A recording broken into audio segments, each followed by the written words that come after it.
به یه حال خوب نیاز داریم، مایی که غما رو میشماریم، ولی خب هنوز امید داریم.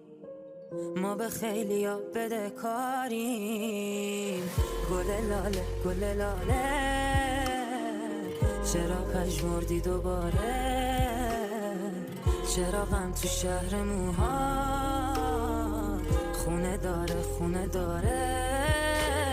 بالاخره پیداش میشه یه رو رنگین کمون، دیگه نمیگیره هیچ وقت رنگ غم آسمون. یه روز خوب میاد که بد نشه حالمون، نشکنه بالمون پر پروازمون.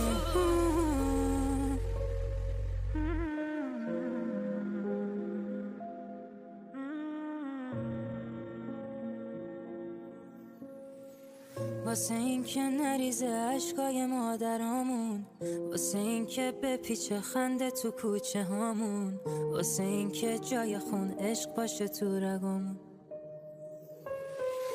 واسه این که حال تو میفهمم و درک میکنم. من با تو فرق ندارم، هی نگو بهم فرق میکنم. من واسه تو این شب تاریک و روشن میکنم.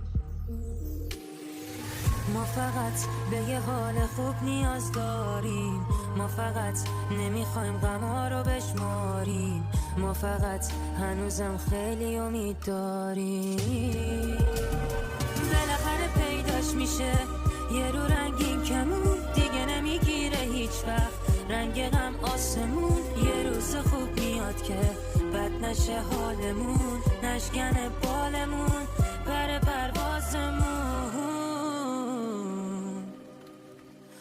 بالاخره پیداش میشه یه رو رنگین کمون، دیگه نمیگیره هیچ وقت رنگ غم آسمون. یه روز خوب میاد که بد نشه حالمون، نشکنه بالمون پر پروازمون.